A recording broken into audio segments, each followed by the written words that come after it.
Assalamualaikum warahmatullahi wabarakatuh.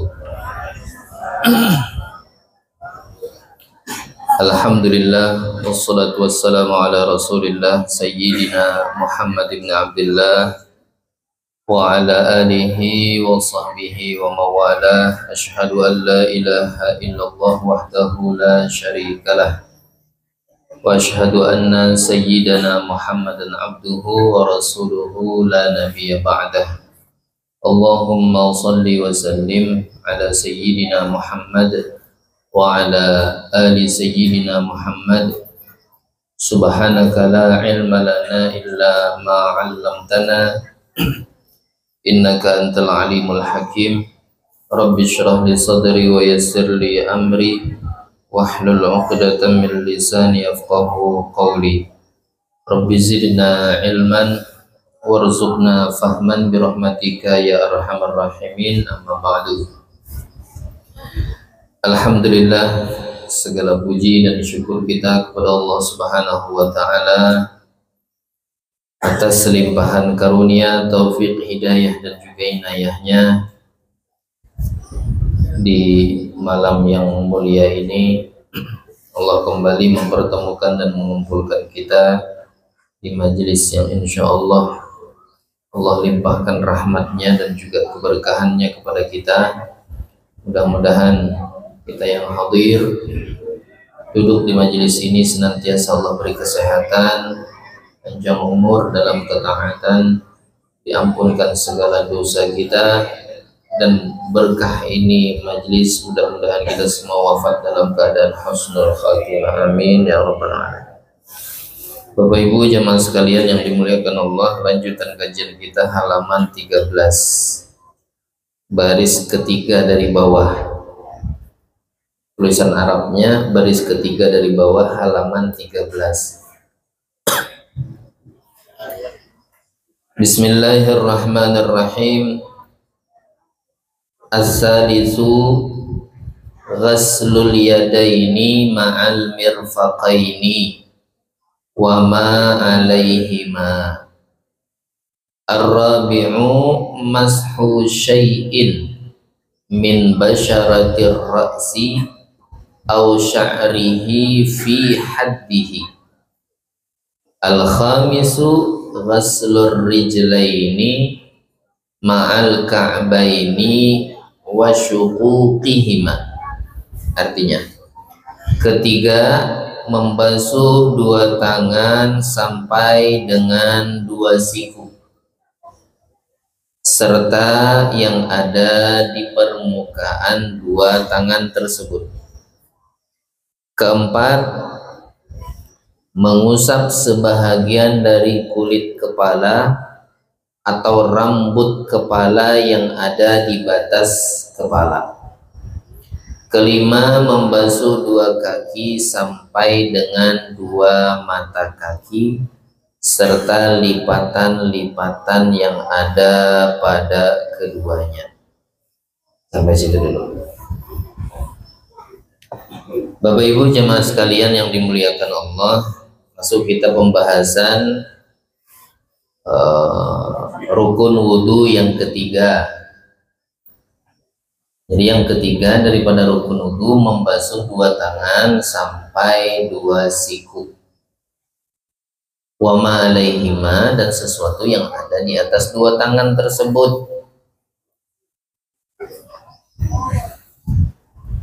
Maka kita wajib membasuh ya kedua tangan kita sampai siku. Mohon maaf, ini lipatan siku. Nah, ini lipatan siku sini. Bahasanya memang sampai atau ma'al mirfaqaini, beserta, berarti sikunya terbasuh. Namun di dalam kaidah usul fikih disebutkan ma la yatimul wajib illa bihi fahuwa wajib. kita tidak akan mampu membasuh pas-pasan siku kecuali untuk yakin bahwa siku kita itu basah, maka lebihkan sedikit ke atas. Amunnya terlebih kan pasti sudah basah nih. Sing dan siku ini pasti basah, sebab benaik sedikit ke atas. Kalau cuman kita basuh pas-pasan siku, itu kemungkinan ada bagian di antara lingkaran siku yang kada basah, yang sejajarnya. Maka oleh sebab itu, kata ulama usul fiqih, melebihkan sedikit naik dari siku itu wajib. Kalau perintahnya di dalam kitab fiqih disebutnya ghaslul yadaini ma'al mirfaqaini, basuh dua tangan beserta dua siku. Memang tidak disebut lebihkan sedikit, nah, tapi di dalam usul fiqih disebutkan kaidahnya tidak bisa membasuh siku dengan sempurna kecuali lebihkan sedikit. Artinya muninya sudah lebih itu bisa yakin 100% sikunya pasti basah. Coba kalau ada orang misalkan kebetulan bajunya sasak lengannya, angkatnya ya sedikit, cuman pas-pasan garis sini nih. Nah ini belum sah nih, pas-pasan bujuran, pas-pasan siku. Situ nari dibasahinya, ya, karena dikhawatirkan ada bagian daripada siku itu yang tidak terbasuh. Jadi supaya yakin siku itu semuanya terbasuh, naikkan sedikit, wajib. Naikkan ke lengan atas, sunnah. Kata Imam Al-Ghazali, kita kalau melebihkan basuhan tangan, karena tangan kita itu bercahaya di hari kiamat sampai di mana kita melebihkan basuhan tadi, bercahaya. Ya. Nah jadi untuk membasuh tangan wajib beserta dua siku, tapi jangan pas-pasan siku. Naikkan sedikit, lebihkan sedikit.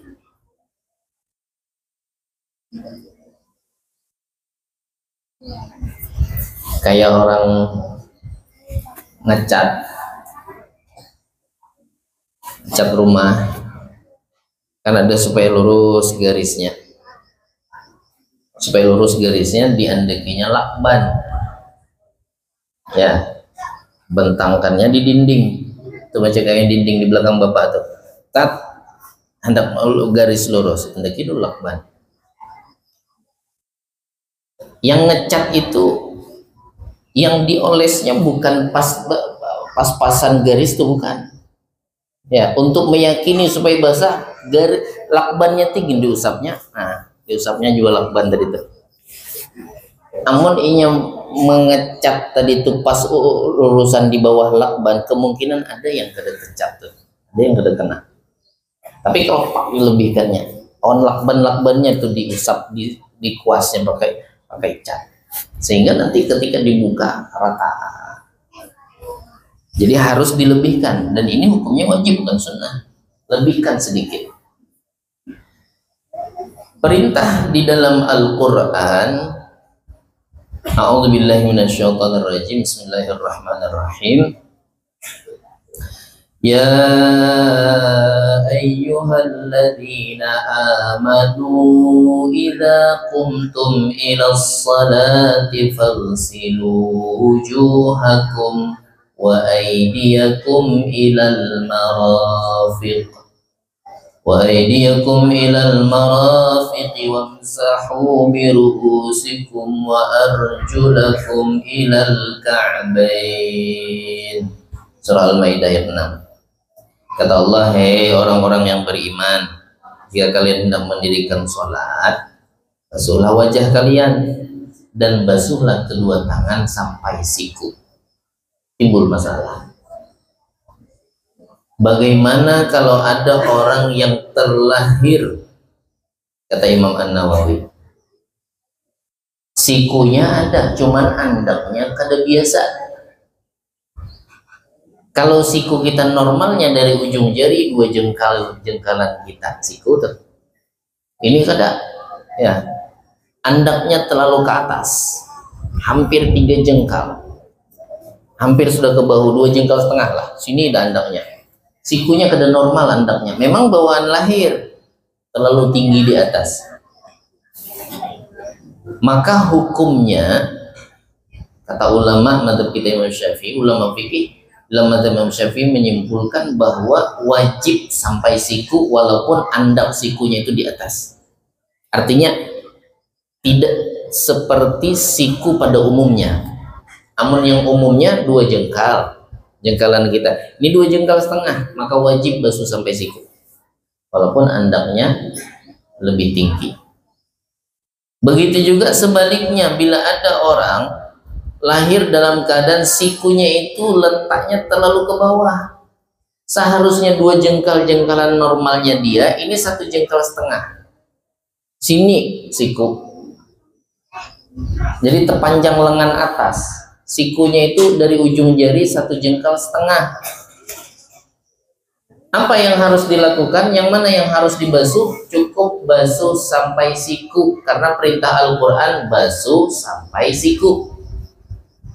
Jadi tidak wajib dia harus membasuh sampai letak siku normal. Itu lamun ada sikunya. Kemudian seandainya ada orang lahir kada ada sikunya, tangannya lurus, ya pergelangan ada, siku ada.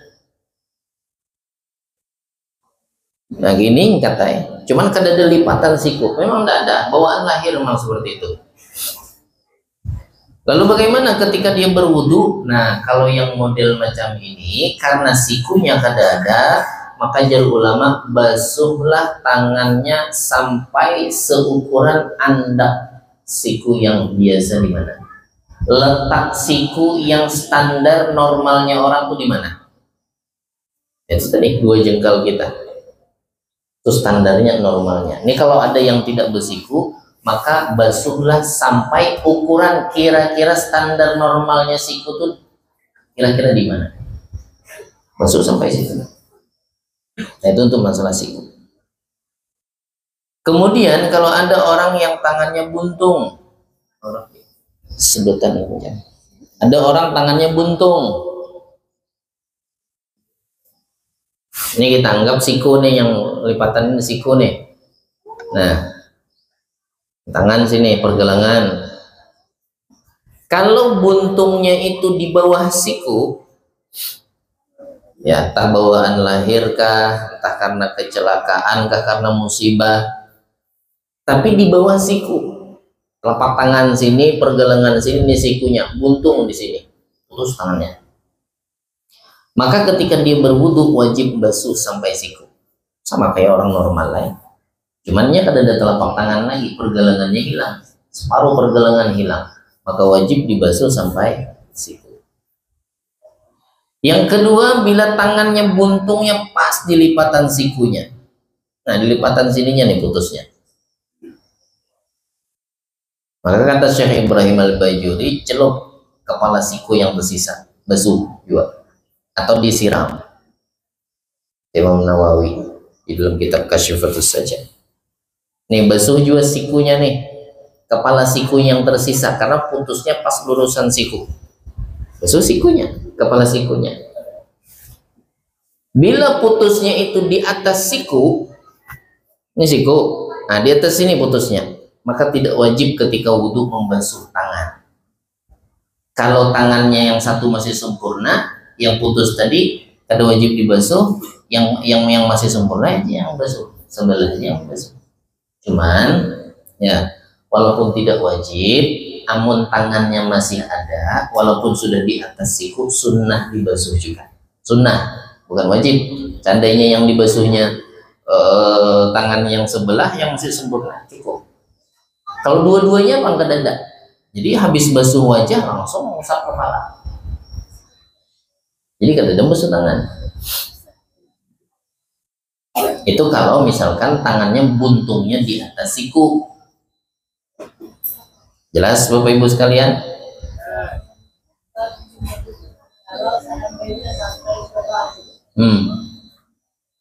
Sampai ke bahu berarti kada ada lagi tangannya. Tidak lagi. Kadang-kadang dibasuh lagi, banyak dibasuh. Basuh bahu. Ya, kalau memang kada ada, tapi bila masih ada tersisa walaupun sedikit, sunnah bila di atas siku. Ya. Sunnah di atas siku. Kemudian wama alaihima, dan sesuatu yang ada di atas tangan, sesuatu yang di atas tangan, bulu tangan, kuku, jari yang lebih, itu semua wajib dibasuh. Seandainya ada orang bulu tangannya panjang, sedebak, misal mencontohkan hal, ada bayar kan guru ya sih nyontohkan, bulu tangannya panjang. Biasanya kan orang kuku yang ada yang panjang tuh, ini bulu tangan panjang wajib dibasuh semuanya basah. Apalagi kuku, kuku sampai sedepak tuh, ya panjangnya, maka wajib dibasuh ketika wudu. Dibasuh tuh, ya. Cuman kita tidak dianjurkan melihara memanjangkan kuku. Makruh bila sampai panjang, dan sangat makruh bila sampai 40 hari. Titip kuku.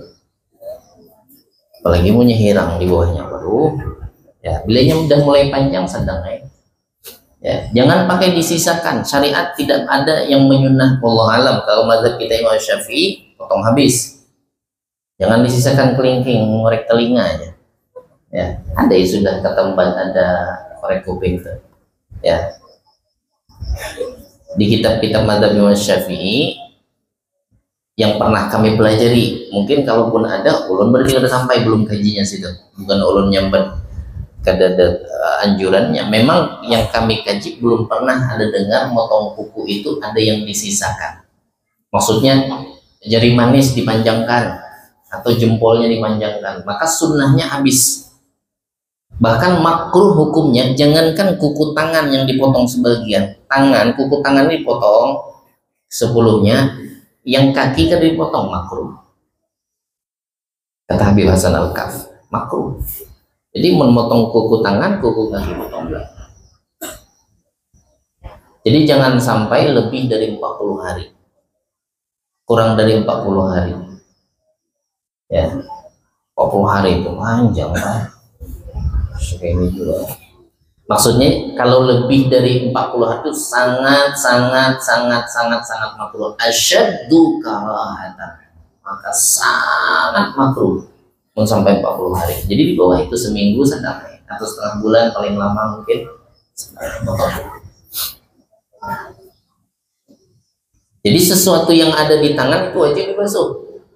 Bulu tangan panjang, kukunya panjang, itu semua wajib dibasuh. Ada orang, mohon maaf, misalkan jari lebih, itu wajib dibasuh. Yang lebihnya jangan dianggap itu anak bawang, orang main pajakan ya anak bawang. Jari tetap jari, itu pemberian Allah, dan itu termasuk anggota wudhu yang wajib dibasuh, walaupun tidak seperti kebanyakan orang. Wajib dibasuh, wajib, semuanya wajib dibasuh. Wasyukuk, ada orang yang jarinya itu pecah di antara jari-jari nih, pecah. Itu pun pecahannya bila misalkan masuk kotoran, sekiranya disiram tidak masuk air, wajib dikorek. Biasanya kan orang ditumit, tapi ada juga yang di sini ya kena koreng atau apa kan. Sekiranya air tidak masuk karena ada kotoran, berpasir atau sebagainya, ya bersihkan. Itu yang pecahannya wajib basah juga. Kemudian masalah yang berikutnya, kalau ada orang yang terkena duri, bahasa Banjarnya kesusuban, nah bahasa Minangnya kesusuban. Udah Minang, ibu bahasa Minang apa? Kesusuban. Hah? Apa ya bu? Tertusuk duri ya. Kalau ada bahasa lain kan? Paham Bapak Ibu kesusuban? Bila ada orang kesusuban, itu ketika wudhu ada kalanya wajib dicabut, ada kalanya tidak wajib. Nih kalau kayak ini yang masuknya kanalnya wajib dicabut nih. Jadi ukurannya seperti apa? Kata Syekh Ibrahim Al-Bajuri dalam kitab Hasyiatul Bajuri, ukurannya itu bila dicabut kelihatan lubangnya. Ini susubannya masih ada nih, durinya masih ada nih, belum dicabut lagi nih. Sekarang orangnya nih mau wudhu, apakah wajib dicabut atau tidak? Perhatikan duri itu. Kira-kira aja, bukan dicabut. Dicabut batu dipasang, itu lain lagi kisahnya. Perhatikan, kira-kira nih amun dicabut, seandainya dicabut lubangnya nampak enggak bekas duri itu? Amunnya nampak, maka ketika wudhu wajib dicabut. Kenapa? Sebab lubang yang bekas duri tadi itu wajib basah. Karena dia sudah dianggap bagian luar, bukan lagi bagian dalam. Walaupun kalau sebelum luka, sebelum tusuk duri, yang di dalam itu bagian dalam tidak wajib basah. Tapi karena sudah ada torehan bekas luka tadi, maka wajib basah. Sekiranya duri itu dicabut, lubangnya nampak. Tapi kalau durinya kecil, macam kayak jarum suntik tuh misalkan, orang habis bersuntik, ya, atau kena apakan duri yang kecil seperti itu kalau dicabut bebekas cuman ada titik merah, abang, halus, ya, macam kayak digigit nyamuk, lubangnya kada kelihatan. Maka itu seandainya durinya itu tetap ada, kemudian kita bawa wudhunya sah, tidak apa-apa, karena tidak wajib basah yang bekas duri itu tadi, karena terlalu kecil. Jadi kalau ada duri, perhatikan aja dulu. Ya kan kadang ada orang mau cabut, awas cabut, nah sudah pakai jepitan kuku tuh kan ada juga dapat ambil. Orang sudah azan, ya. Ditanya, ayo kita sembayangan, cuma lagi ini ada duri nih, kesusuban ulun nih. Oh, yang ambil. Ya. Nah itu tidak apa-apa. Bawa aja kalau memang udah mepet. Ya cuma sakit aja memang. Kalau memang udah mepet, orang udah hendak sembayangan, udah bawa untuk sah wudhunya. Sah wudhunya. Kalau durinya kecil.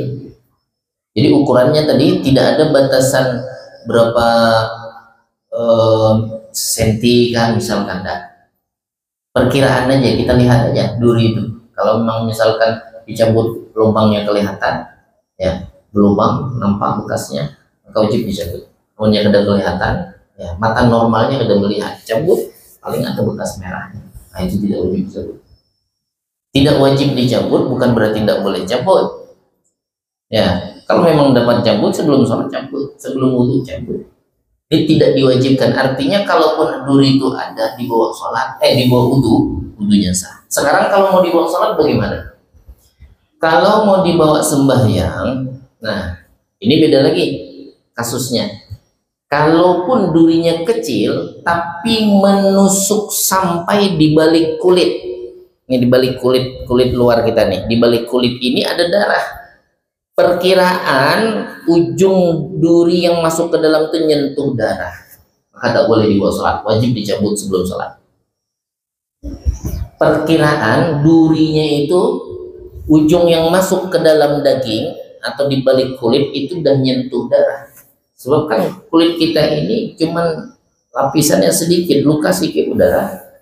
Makanya bila tusuk, ya diperkirakan yang ujung ke dalamnya itu kena darah, maka tidak sah dibawa sholat karena dianggap membawa najis. Kecuali kalau kita lihat masuknya bukan lurus begini tapi berlurus begini, bahalang aja kita, nampak lah. Tapi kan ada berdarah, tidak masalah itu, bawa aja sholat boleh. Tapi kalau perkiraan ujungnya yang masuk ke dalam itu menyentuh darah, maka tidak boleh dibawa sholat. Alasannya tadi karena dianggap bawa najis. Baik ketika wudhu, baik ketika sholat, wajib atau tidaknya mencabut duri bila mana. Nah, ini yang terakhir, bila mana ujung duri yang di luar sini masih kelihatan, di jabah ini masih berasa, amunnya sudah masuk ke dalam, memang duri itu ada. Cuman kalau kita pegang begini, raba luar kulit kita ini, ada lagi terasa ada durinya. Kita tahu duri itu ada di dalam, cuma kalau dipegang ini tidak ada, masuk deh ke dalam. Itu mau wudhu kah, mau sholat kah, tidak wajib dicabut. Jadi mau pinangannya cocokkan sekali ke dalam, ya, cabut ke depan juga, cek sekalian, selesai urusan, muntah. Tapi kata jangan parah, itu begayaan benar ya. Kalau kita ada yang nuruti itu ya. Artinya bila duritunya udah masuk kepalanya, nah yang di luaran sini ini ada lagi tenggelam sudah. Dari dalam pegang gini tidak ada lagi. Kalau masih ada, nah berasa masih. Itu masih ada kewajiban untuk mencabut jika kita yakini ujung bagian yang ke dalam itu nyentuh darah. Walaupunnya halus durinya sampai jauh. Ya. Cuman berasa. Nah, di laba gini berasa masih. Maka wajib dicabut. Nah, itu kesimpulan masalah duri. Kemudian al-ausakh tahtal al-dhafir. Begitu juga dengan kotoran-kotoran yang ada di bawah kuku. Hati-hati, ibu-ibu habis ngadon. Itu tepung bila ada terselip di pinggir kuku sini tidak masuk air tuh. Tuh adonan roti itu Bu. Guna aduk gembung. Ya. Nah, tuh terselip sini itu harus dibersihkan. Di bawah kukunya sini bersihkan. Dibuangi. Itu pendapat yang mu'tamad, pendapat yang kuat mengatakan kotoran-kotoran yang ada di bawah kuku sekiranya menghalangi, bahasanya sekiranya menghalangi, kalau kada menghalangi ya kada ada masalah. Ini kalau perkiraan kita menghalangi maka wajib dibuang sebelum wudhu, bersih dulu. Makanya amannya kukunya handap, aman, kecuali kalau yang di pinggirannya di sini tidak apa-apa. Nah, kemudian apakah minyak bekas kita makan ya itu menghalangi air untuk meresap sampai ke kulit? Kalau tidak banyak kadarnya maka dimaafkan.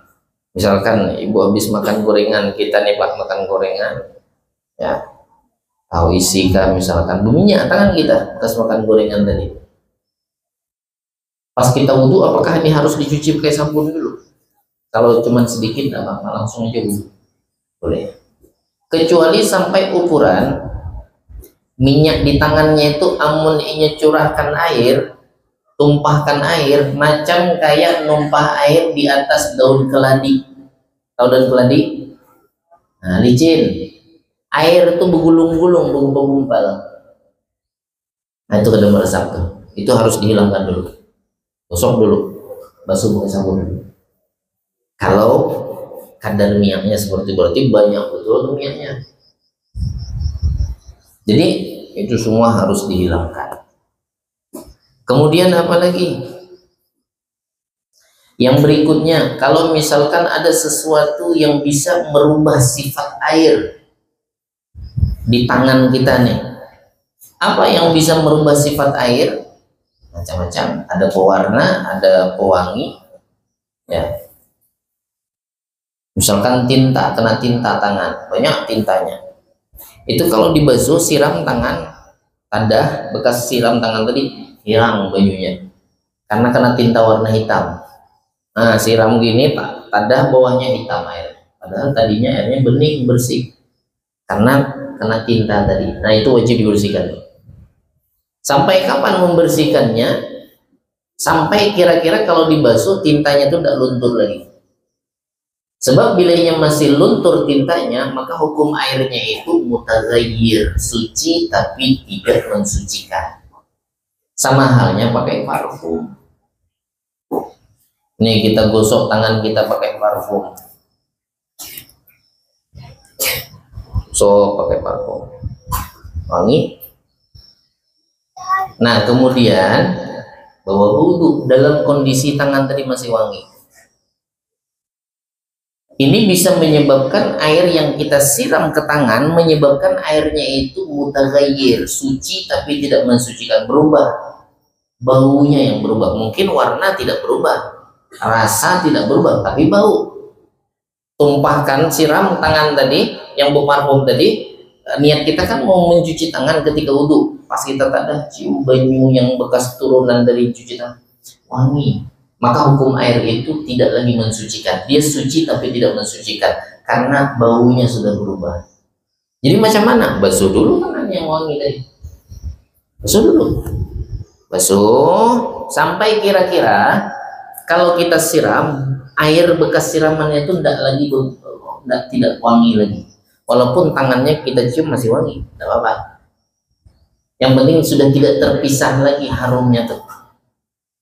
Jangan sampai tangannya itu sampai ada lagi bawa parfumnya, karena parfum yang harga jutaan tuh sekali siram, sekali semprotkan, satu sekali oleskan, 3 hari 3 malam bawa mandi bawa sabun masih wangi lagi. Itu bisa lecet tangan kita membasuh itu sampai hilang. Jadi cukup, kata Syekh Dr. Muhammad bin Ali bin Muhammad Ba'atiyah, basuh kira-kira kalau disiram tangan yang bekas ada parfum tadi, banyu atau air yang bekas siram nanti kalau disium nggak wangi lagi. Tuh. Berarti kada terpisah lagi, sebab itu sudah tidak menjadikan airnya mutaghayyir, walaupun tangannya disiram masih wangi. Jelas Bapak Ibu? Kalau kata Syekhuna guru kami dulu Habib Saleh bin Umar al-Attas, wadih kawuduhi syamsi, apalagi jelas sudah seperti terangnya matahari. Ada lagi yang perlu ditanya? Ya, jelas sudah. Nah, jadi bila tangannya dicium wangi tidak masalah. Yang penting air bekas siramannya itu tidak berubah.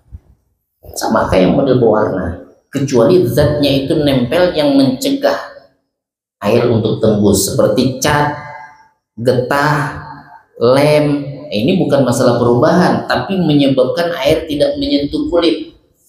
Jadi beda kasusnya. Kalau ada orang kena cat minyak misalkan, dibasuh beberapa kali masih ada catnya, siram, tidak ada tangannya bau cat, jangan disamakan sama kayak parfum.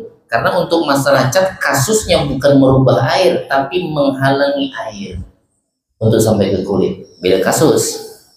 Kayak macam kena lem, ada lem tuh kan, wah ini tuh ada lem macam-macam lem, ya, ada lem iblis ya, lem setan. Iblis ya, paling setannya itu paling iblis, lem setan. Ya, dulu ada lem Alteco tuh mirip tuh, itu ada tembus air tuh.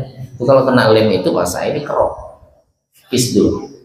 Kalau nggak ada tembus banyak, cat minyak tembus banyak tuh, kena getah-getah tuh, ya, getah nangka, itu tembus, bebenda tuh, ya, berasa kalau dipegang. Kalau inai kotek nggak tembus bola kotek, ini kan belem tuh, tempel, itu wajib dibuang tuh.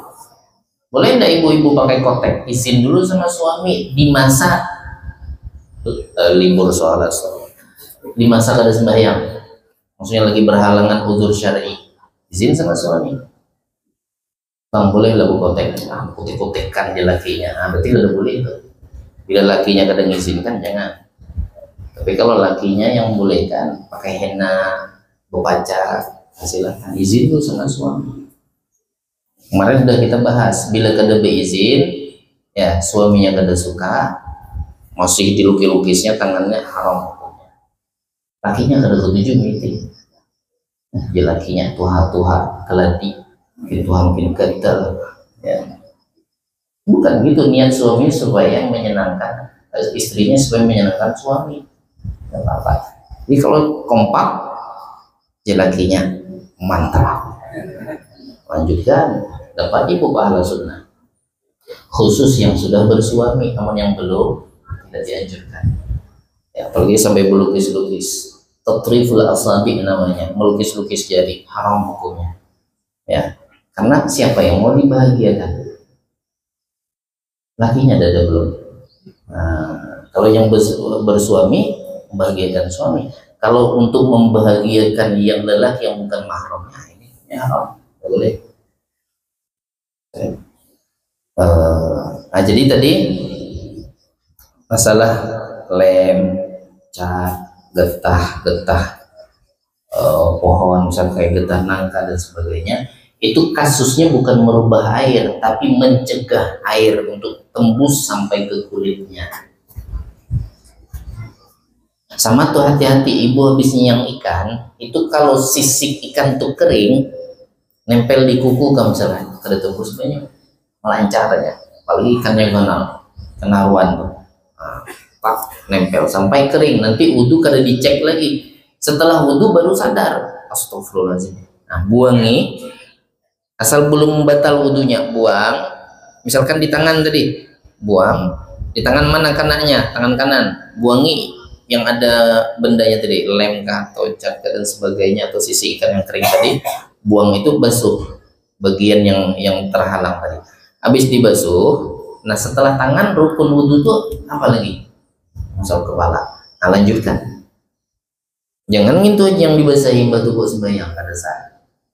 Karena yang dibasuh setelah tangan itu tidak dianggap. Namun tangan sebelahnya sudah cukup. Itu karena dianggap ka'a'dha'in wahid, seperti masih satu anggota. Mau kiri kah, mau di kanan kah, ada yang sesuatu yang mencegah, misalkan ada lem tadi. Cukup bersihkan yang dimana kena lemnya, bagian yang kiri atau kanan, yang sebelahnya ada wajib dibasuh. Nah setelah itu dibasuh, sempurnakan kembali wudhunya. Usap kepala, usap telinga, basuh kaki. Nah, kada wajib lagi dari muka, kecuali pas Umbayyan membuka atau lem tadi itu bekantut juga. Pas itu dibuka, itu dari muka, kawan niatnya juga wajib. Tapi budaya itu tuh. Tapi bujuran juga tuh. Ya, munnya batal sudah bisa lagi dilanjutkan. Ya, saking pisitnya tuh tadi lem itu tadi, pas ngerek, ya, atau bininya yang menggani lakinya kena lem tangannya, misalkan bininya ngopek kan, batal, tidak bisa lagi dilanjutkan wudhu dari semula, dan juga wajib berniat. Tapi kalau misalkan cuma itu tadi kita sendiri dan tidak ada sesuatu yang membatalkan, lanjutkan aja, lanjutkan wudhunya, boleh ya. Jadi setelah itu basuh apa lagi atau ngusap. Nah itu rukun wudhu yang ketiga. Ghaslul yadaini ma'al mirfaqaini wa ma alaihima.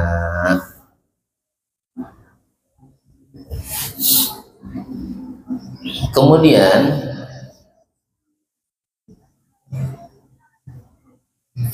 ar-rabi'u yang keempat, mashu syai'in min basyaratir ra'si, mengusap sebahagian daripada kepala, baik kulitnya ataupun rambutnya, masih dalam ruang lingkup kepala, yang sekiranya kalau mengusap rambutnya dijulurkan itu tidak keluar dari batasan kepala. Kalau sudah ke sini wajah sudah nih. Nah kebetulan rambut ulunnya agak panjang, saat diulurkan ke depan. Nih, ini kalau di sini ya, ini kalau ulun wudhu usap yang ujung sini tidak sah, karena yang saya usap itu rambut yang sudah keluar dari batas kepala. Ini kada lagi kepala sini, ini udah wajah masuknya. Jadi yang mana yang harus ulun usap? Kalau mau ngusap bagian depan harus pangkalnya yang di posisinya masih kepala. Makanya orang bahari itu wudhu tuh bukan gini aja. Kalau gini aja khawatirnya yang terusap itu rambutnya panjang, mohon maaf apalagi perempuan, takutnya yang terkena air itu hanya bagian yang atas, yang sebenarnya bagian atas itu kalau diluruskan udah keluar dari batas kepala, itu tidak sah. Nah orang bahari itu tak mau aja kemudian dikasainya, nah dicalokkannya ke bawah, nah disilap, disingkai, disanghai, kalau bilang disangrai, apanya bahasa macam-macam, nah itu keluar, disilap, disingkai, ya. Nah pokoknya, nah saking hati-hatinya, supaya meyakini amuninya kada kena rambutnya, kena langsung kulitnya. Nah itu udah pasti. Nah, jadi ngusap kepala itu wajib sebahagian kulit, atau amunnya kada kena kulit boleh kena rambutnya aja. Cuman syaratnya rambut yang diusap itu tidak keluar dari batas kepala. Kalau diluruskan, sama yang samping ini kalau sudah keluar ke sini, ini udah bagian wajah. Yang di punuk sini ke belakang itu udah bukan kepala lagi. Walaupun digulung, ibu rambut panjang gulung, sanggul misalkan, pas wudhu yang begulung tuh yang diusap. Kalau diluruskan ternyata yang terkena usapan itu yang sudah keluar dari batas kepala. Jadi harus betul-betul rambut yang posisinya masih di kepala seandainya diluruskan. Apalagi kalau rambut panjang kada begulung, pas habis basuh wajah, basuh tangan, ambilnya di belakang aja nyolok gitu ya, itu jelas tidak sah. Tidak sah. Jadi wajib hukumnya ya, mengusap sebagian rambut atau sebagian kulit kepala. Yang paling afdal diusap itu bagian depan. Makanya bila orang wudhu tuh ke sini, jarang ada ke ini. Ya, atau sini. Boleh hai di sini enggak apa-apa. Ya, dan sah bilanya masuk bagian kepala, ada bagian yang terusap cukup. Cuman afdalnya, bagusnya yang di depan. Nah, yang di depan. Pertama wajib, yang kedua sunnah, yang ketiga sunnah. Itu ngusap rambut. Di dalam mazhab Imam Asy-Syafi'i wajibnya sebahagian saja, terserah sebagian itu walau syakratan, walaupun satu helai rambut boleh, dan tidak wajib membasuh, cukup diusap. Mohon maaf ibu-ibu malas buka kerudungnya tipis, basahi tangan, tembus basah yang di tangan tadi, tembus kena rambut, cukup. Kadang mesti harus langsung make up. Bila tembus basahnya nih, tangan kita dibasahi dulu. Nah, kerudungnya tipis, diusap, tembus sampai ke rambut, sah. Misalkan kalau basuh wajah masih bisa, nah kepalanya dia agak susah. Tapi kalau kepala tuh gampang sebenarnya, masukkan aja dalam kerudung. Bisa. Ya. Mau ke dandang juga boleh. Jadi yang pertama wajib, yang kedua sunnah, yang ketiga sunnah. Lebih sempurna lagi jika diusap seluruh kepala. Yang ini diwajibkan menurut Imam Malik. Kalau mazhab kita Imam Syafi'i sedikit dah cukup. Mazhab kita Imam Asy-Syafi'i menyunnahkan mengusap kepala itu seluruh kepala. Di mazhab Imam Malik wajib. Ini ada kajian kita Bidayatul Hidayah pas di babnya bukunya.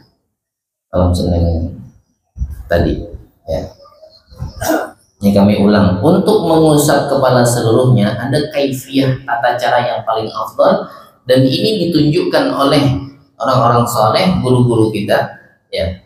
Begitulah yang disebutkan, yang dilakukan oleh Nabi kita Muhammad SAW. Jadi kayak mengusapnya, mohon maaf, setelah tadi usap sekali wajib, usap kedua sunnah, usap ketiga sunnah. Nah, disunnahkan mengusap seluruh kepala. Sudah 3 kali tadi, basahi tangan lagi, mohon maaf, basahi kedua belah tangan, taruh jempol di 2 pelipis sini mantapnya, meraihnya di sini ya. Sudah itu tangan kita kan udah dibasahi tadi, satukan jari jemari, sampukan ya, jari jemari di depan dahi, tarik ke belakang, jangan dilepas tengah-tengah sini jangan dilepas, tarik ke belakang. Nah, marahinya masih nyatu, minimal ada masih yang jari itu nyatu. Tarik ke belakang sampai punuk. Amun rambutnya panjang macam ini, terhitung 1 kali sampai ke belakang sini, bulikan ke hadapan. Itu dihitung 1. Haji, mohon maaf, coba buka Ji.